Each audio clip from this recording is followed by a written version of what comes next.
it's an important piece of the puzzle. So if you're an e-commerce seller and you're doing this on the side and you're trying to make yourself more invaluable at work, or you want to find more time to work on your e-commerce business, automating a piece of it could be part of what you do. Welcome to Honest E-commerce, where we're dedicated to cutting through the BS and finding actionable advice for online store owners. I'm your host, Chase Clymer, and I believe running an online business does not have to be complicated or a guessing game. If you're struggling with scaling your sales, Electric Eye is here to help. To apply to work with us, visit electriceye.io/connect to learn more. Now let's get on with the show.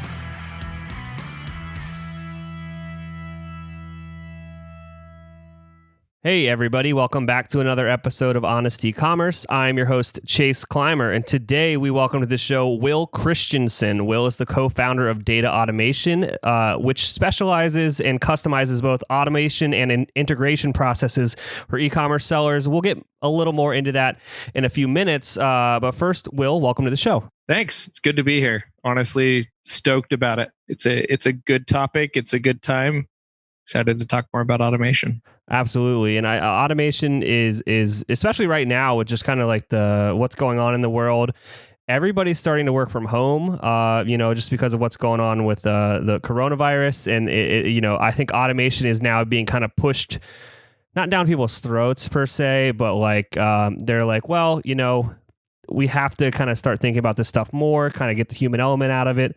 So I think it's a good topic to kind of tackle, especially talking specifically about e-commerce today. Yep, absolutely. Absolutely. So I guess before we get into kind of what data automation is all about, let's talk a bit about your background and what kind of led you down this path to kind of, become an automation specialist. Yep, absolutely. So I have to share, I'm a total superhero nerd. We totally call this like the origin story.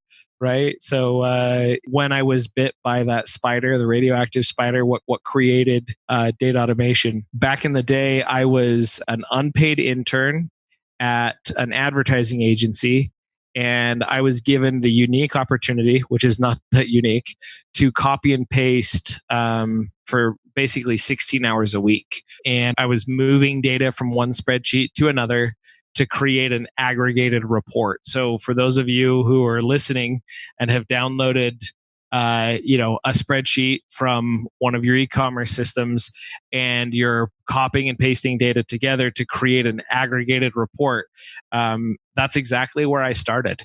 I had to do a ton of just pushing things back and forth. And my immediate supervisor at the time, who was on his way out of the company that I was working with, so they hired me on from being an unpaid intern to being an assistant.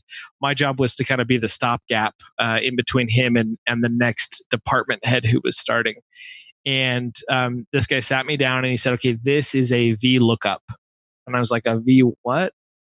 He said, "It's a VLOOKUP. It's where you connect two spreadsheets together, and you can make it so that this cell references that cell in that other spreadsheet, and you don't have to go click, copy, find, and fill it all out manually." And my mind just expanded at that moment. I was like, "Wait, you mean I don't have to copy that cell, go over to this spreadsheet, Control F, find that other one, and then match up all of these values? I can just say like, oh, if the customer ID equals this, then the customer name is this because that's in another spreadsheet."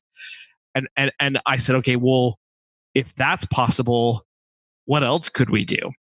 Because I was doing all sorts of trying to count up the number of transactions that were happening over here so that I could see trends and analysis and summarize. And I got into pivot tables and started to really understand what it meant to mesh data together.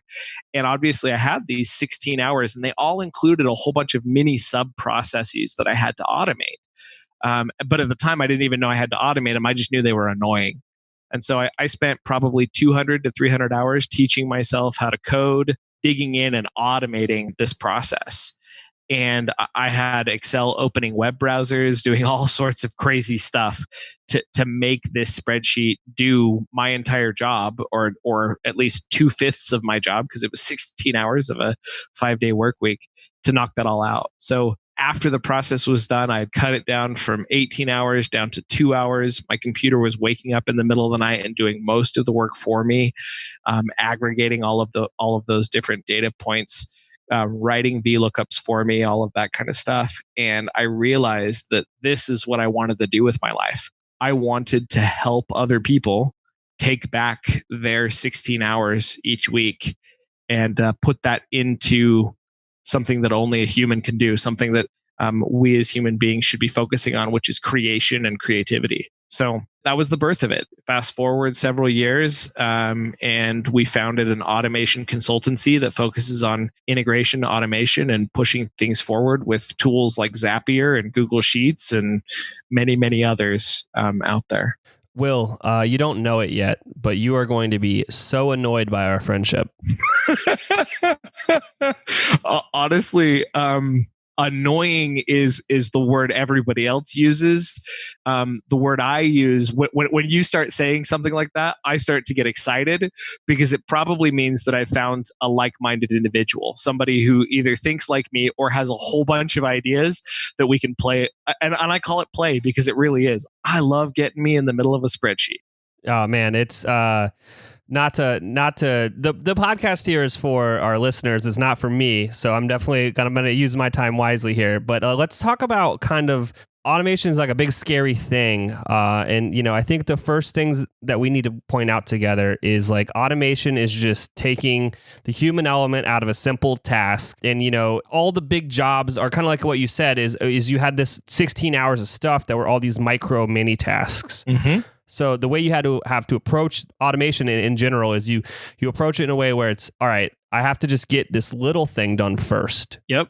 And then you just keep building and building and building on top of that. Yep. I think the first thing that scares people with automation is they see a big job or a big process and they just don't know where to start. Well, it's amazing because you look at it and the 16-hour process that I was talking about before, the end result of that was actually a very simple, it had a list of results on one side and a list of graphs on the other side. But the data underneath that simple, it was literally a bunch of pivot tables that pushed up into here's the results of your different campaigns. In a table. So like on day 1, we hit 3, on day 4, we hit 5, on day 6, we hit 7. So it literally listed out results. And then on the right-hand side, it showed that in a visual format, in a graph. And so you look at that and you're like, oh, that seems easy. Let's figure out how to automate this. And then you take one step underneath that layer and see where it's being aggregated, and you get stuck because you're like, okay, well, but how would I even get that in here? And how would I make it so that it's all matching up the right way and that all of the different pieces get there? And people get stuck on the simplicity of the report looks even a little more simple to automate than it even is, right? It's like, oh, well, that's not that bad. That's just all my campaigns and their results. But they then get in there. And what I find in the most time is a lot of automation companies, their goal is to try to draw you in and get you to try it. And so most people who are listening to this have probably tried to automate something already. They've attempted to go out and hook up an account of some kind, or they maybe even have opened up a little bit of code and then freaked out and closed it because it looked like gibberish. Or, they tried to edit something in a Shopify site or a WordPress site, and they just, their brains kind of had that moment of like, oh crap, I'm in over my head. And what I find is that it's all about, that time-tested theory of how do you eat an elephant, right? One bite at a time. And so automation is all about breaking it up into those disparate parts. And I tell people, when you go through and you're going to automate something, you have to ask 3 basic questions. Where is the data now? And you can insert whatever you want for this word that I'm throwing out here, data, right? Where is the data? Where's the report? Where's the whatever it is? Where's the data now? The second question is, where does it need to go? And then the third question is, what needs to happen to it in between? And what I find out is if you start replacing that noun, the word data, with whatever it is that you're trying to get, then you can start asking yourself the how. Well, how did I get that? Well, how did I get that? Well, how did I get that? And it becomes essentially a bullet pointed tree document where you start to figure out where you're going. And you'll find that there's an origin point where the data came from originally, and there's an end point, a point at which you've completed your goal of creating an analysis that gets there. So if you can ask yourself those three questions, and then ask yourself those three questions about each of the sub bullets, all of a sudden you'll have gotten to something that can actually provide ROI. So that's the first step. Break it down to its individual parts. Oh, absolutely. It's so funny that this recording would fall on today, because I literally 3 hours ago I had lunch with my friend Annette. Longtime listeners of the show will know Annette. She was on the podcast quite a bunch at the beginning, helping us get it started. She's going to be on for a kind of a follow up in a couple of weeks. Anyways, Annette was asking me today how to automate something. And so this might be something that a lot of our listeners are experiencing. So she's got a certain product in her Shopify store. It's very heavy. So it is actually fulfilled by someone completely different. And what she had been doing, which this is probably going to make Will laugh, is anytime that product got ordered, she would figure it out eventually she just checks her sales every day. And then when she saw that, she would go track down the email, and then she would copy and paste that email and send it to the correct fulfillment house to make sure that order went out. Yep. So that's what she had been doing. And she was like, Chase, we can automate this, right? And I was like, yes, this might be the most simple thing we can automate. But it kind of just goes to show that it's stuff like that that's repetitive and easy. It's so easy to automate. And I mean, we knocked it out in 15 minutes over lunch with Zapier. It was so simple to do. But it's stuff like that. You just got to think about it. If it takes no actual thought to where it's just, repetitive work, you can usually automate it. So it's funny that you say that, because we've got a podcast that's launching as well. We're calling it Automate, Delegate, Eliminate. It's going to be kind of a game show kind of thing where we bring people on like Annette, and we're like, all right, tell us what you did. And they have to defend their position. And we're going to decide together whether they made the right choice. Automate, delegate, eliminate. Because that's really, in the end, what you're going to do with your process is you grow your business. And as I've gone through the process of automating, delegating, and eliminating inside data automation and inside other people's businesses, I've come up with a couple of litmus tests that you and your users, the listeners on this podcast, can use to discover whether or not something is ROI positive or whether or not it's automatable. They're not bulletproof, but they are an initial inkling of, should I be talking to someone about automating this, or should I be looking into automating it yourself? And if you're interested, I'm totally willing to share them. Is that something you want me to share today? Oh yeah, let's do it. Okay. So the first litmus test that I tell people is this taking more than 15 minutes a day, more than an hour per week, or more than an hour per month? Now, obviously, with Annette's example, I don't know how many orders she was getting with that individual item, right? And so it may not have met that litmus test yet. And the reason I tell people to look at that litmus test first is, Annette came to you and it was probably a level of annoyance, maybe, that she was like, oh, this is happening, once or twice a week, but it's annoying. Or it's happening 3 times a day and it's annoying, but it wasn't taking more than 15 minutes a day. That annoyance level is valuable to pay attention to, but as e-commerce businesses, one of the things we focus on is transactions, right? And it's all about volume. And so if you're not paying attention to the one that hits that litmus test first, you're probably going to start focusing on something that wasn't there. And part of the reason it was so easy for you to tackle that, Chase, is because you have experience, right? If you had just handed that over to her and she had no experience with some of these things, it could have taken her a couple of hours to figure it out, to get it right. Mm-hmm. And you're right. It is a 15-minute task if you have some experience there. But that's part of why my first litmus test is all about time. Because if we can find something that is repetitive, that's happening daily, weekly, or monthly, that's where we can find ROI. Now, can you do it at smaller increments? Absolutely. The second piece of the litmus test is, how simple is the task? So, and this passes with flying colors as far as Annette's example is concerned. Can you teach the thing you want to automate to an intern in less than it takes to actually do the task? So could you record a video for an intern with a basic level of understanding of Google Sheets or Excel or email, and they would be able to follow what you did without asking you too many questions?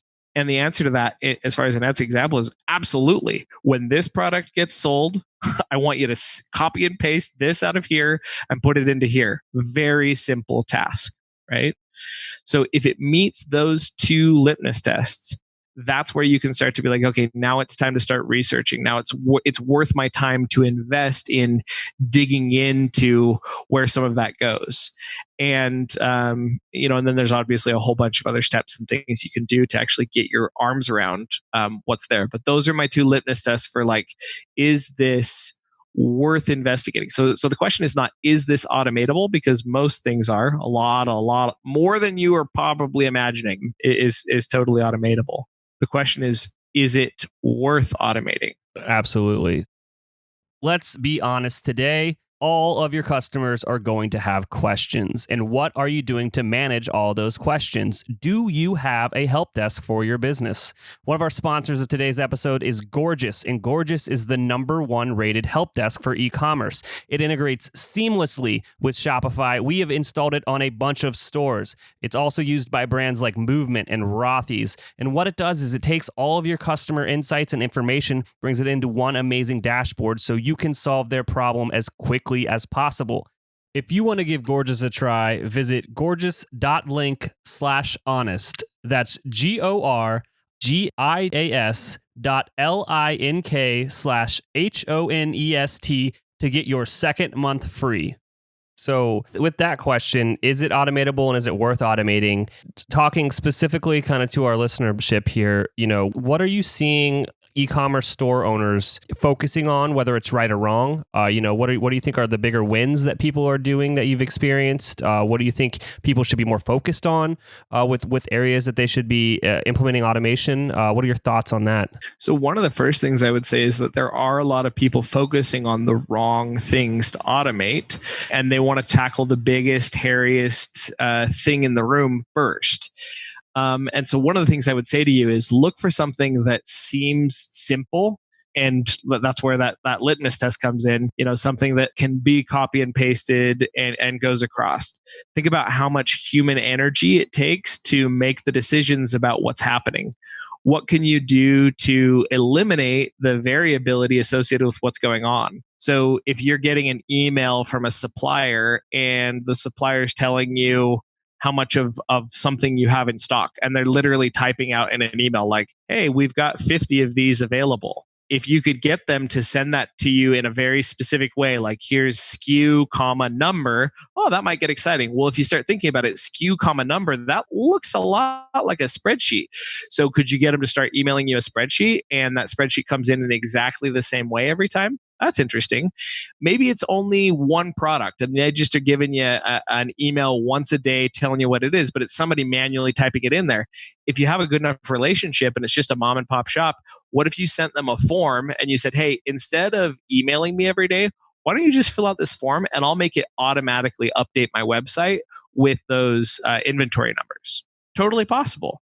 To be like, okay, on form submit, I want to go update the inventory numbers in Shopify for a specific product. Now, obviously, that's a very finite, specific use case. But one of the things you have to understand is that these data inputs can all be pushed around and looking at things. So any sort of action tied to the individual checked out. So like I finished an order, anything you're doing every single time that order happens, there's a really good chance that there's some automation that you can tie into that. So maybe you're sending a thank you email after the fact. I mean, a common one for marketing in marketing worlds is every time I sell peanut butter, I want to advertise jelly. You don't need something super, super expensive as far as email automation goes to start doing that. If you go find your products that you're selling and make a list of your pairs, what all of your peanut butters, and on the right list out all of your jellies, and then vice versa, right? You got to put all the peanut butter in that column as well, and then all the jellies that go the other direction. Because if you can figure out what those are, then you can start to build listeners that will be like, oh, okay, well every time I get somebody who buys this, I want to send them an email. Hey, you bought your peanut butter, but you forgot your jelly. So those are common things that I see. I see out of stock examples. So, something gets bought and When it actually makes it down to an inventory management platform, it's like, oh crap, that actually isn't in stock. We thought it was something about the way that things went down. It ended up being out of stock.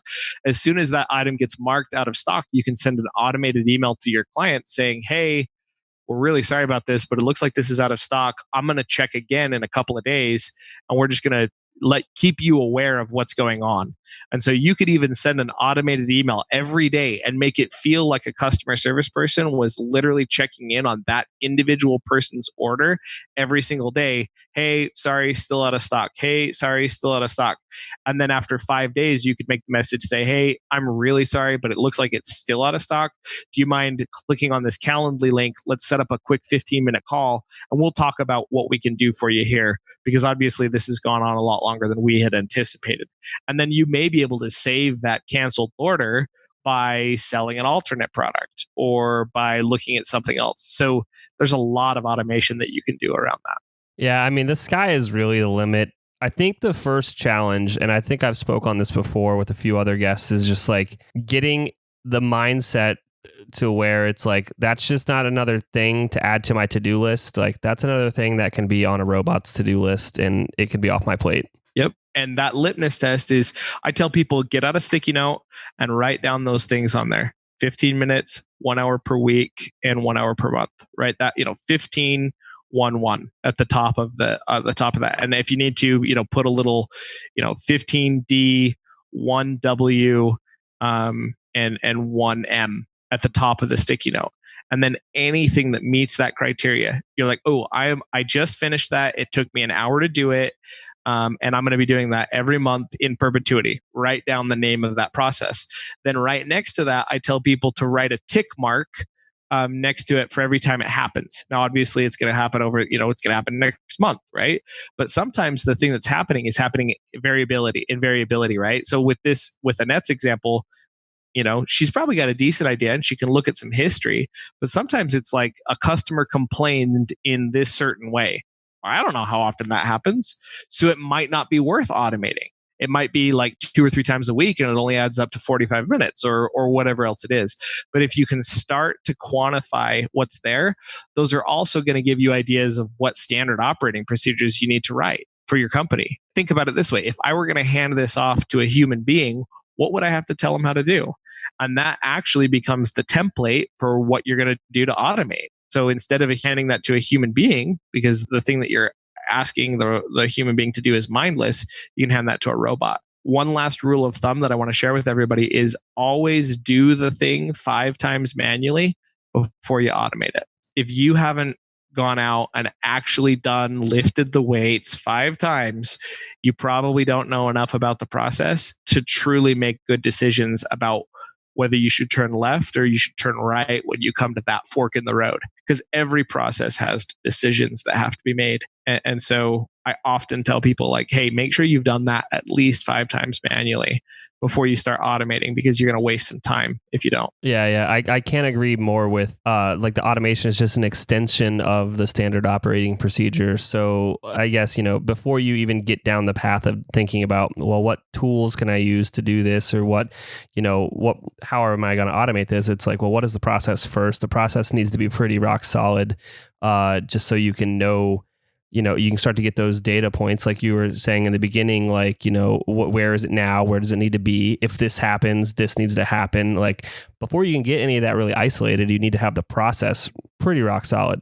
Yep. So if people were looking kind of for more information, they want to get into this on their own, like, what are the tools out there that people are using to kind of DIY this themselves? And when do you think it becomes a good idea to start reaching out to a consultant that can help in these sort of things? Yep, that's a great question. And you really can get started on your own. In fact, I prefer clients who have gotten started on their own, because I find that they're more educated and they're better at understanding what it really takes to tackle some of these things. And so one of the first places I would go is Zapier, for sure. Zapier.com. It's funny because when people get there, they're like, is that really how you say it? If you look down at the bottom, it used to be on the bottom left-hand side, it says Zapier makes you happier. They're actually telling you how to say their name. And it took me a little while, I have to admit this. And yeah, I know it's going to be recorded.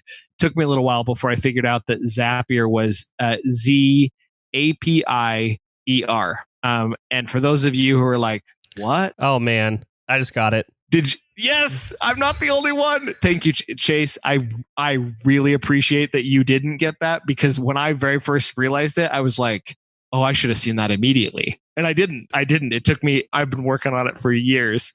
I saw it on a video that they had done, because they don't really advertise this a lot because I think it scares people. But API is the way that you interface with another system. So API. So if you go up to Shopify and you say, "Hey, do you have an API?" They absolutely have an API, and it is a application programming interface, which is basically a fancy way of saying this is how our application interacts with another set of individuals or with the front end of a website.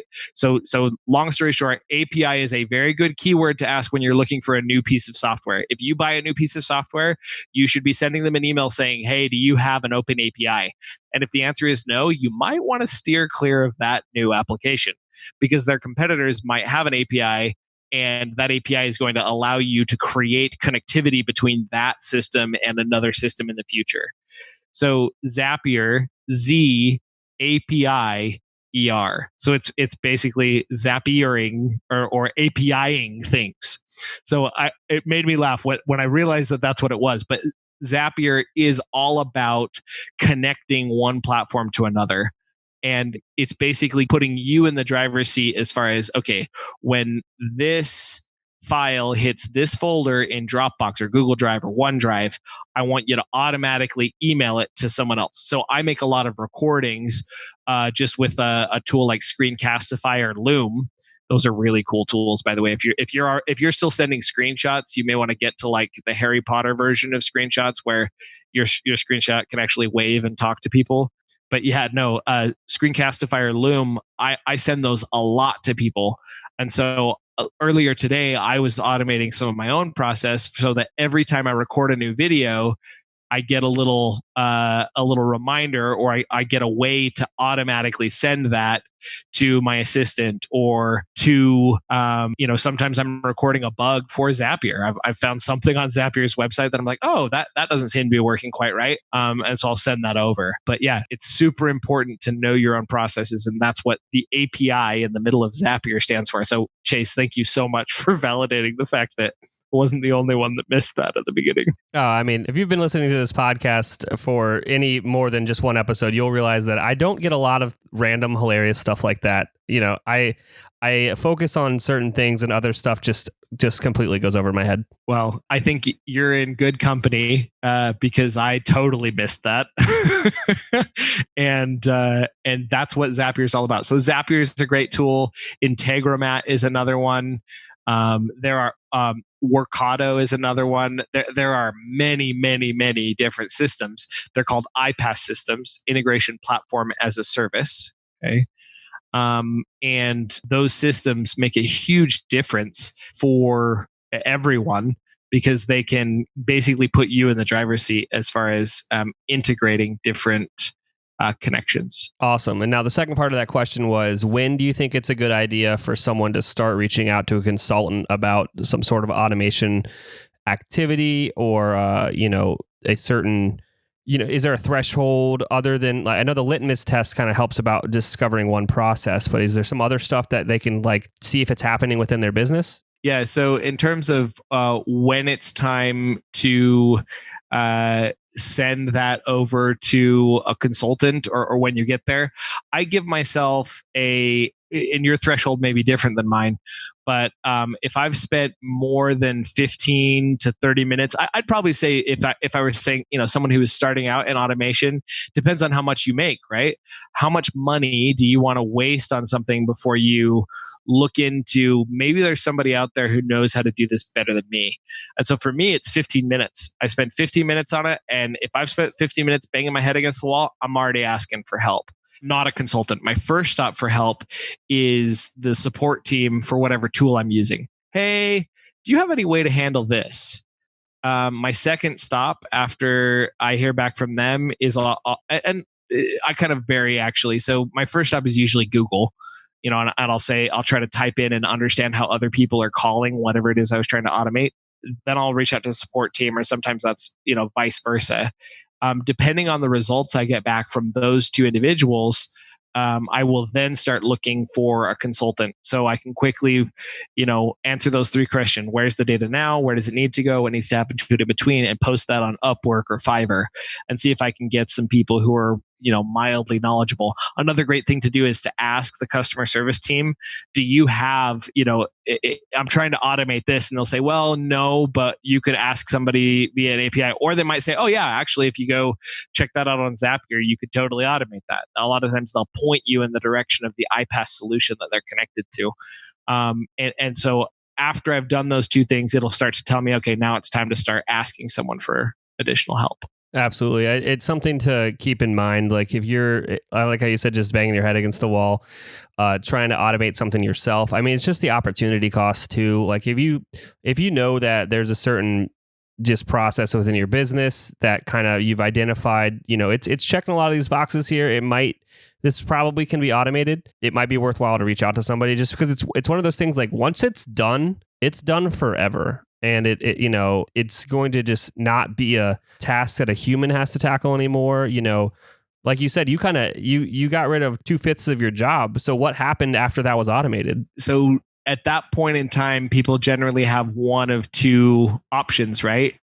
First option would be kick back, relax, enjoy yourself, right? Like, oh crap, like, I got 2 days a week essentially that I can just chill in my office and nobody's going to know that I wasn't working. That's one option, obviously, is to relax a little bit, take it a little slower pace. I chose to go all in and just find more things to automate. I got excited about that, and I made myself invaluable and unfireable because the automation, a lot of it lived in my head. Now, obviously, that's not the best business practice if you're the business owner, but as an employee, you want to find people who are going to automate, and you also want to teach them how to automate so that it's not all tied to them. Two important pieces of that process is to, bring that out, let other people look at it and develop that standard operating procedure. Because I didn't even know what a standard operating procedure was when I automated 2/5 of my job before. So it's an important piece of the puzzle. So if you're an e-commerce seller and you're doing this on the side and you're trying to make yourself more invaluable at work, or you want to find more time to work on your e-commerce business, automating a piece of it could be part of what you do. Absolutely. So if people are picking up what you're putting down, like how do they get a hold of you? Yep, absolutely. So you can catch me at dataautomation.com, or you can email me directly, Will, WILL, at dataautomation.com. And we'd be totally happy to help and happy to kind of point you in the right direction. All you got to do is mention this podcast and we'll give you a free 30-minute consultation. We do a systems design session with you, and we normally charge $350 an hour for that. So you're more than welcome to grab us and get that rolling. And I guarantee I'll bet you coffee. I don't drink coffee necessarily, but I will bet you coffee. I'll bet you a Starbucks gift card that we can find something that you can automate. Awesome. That's a fantastic offer. Will, thank you so much for being on the show. Is there anything else you want to share with the audience before I let you go? No, I just happy automating, and don't forget that sometimes it's a little easier than you think if you just take one bite out of that elephant at a time. I cannot thank our guests enough for coming on the show and sharing their journey and knowledge with us today. We've got a lot to think about and potentially add into our businesses. Links and more information will be available in the show notes as well. If anything in this podcast resonated with you and your business, feel free to reach out and learn more at electriceye.io/connect. Also, make sure you subscribe and leave an amazing review. Thank you.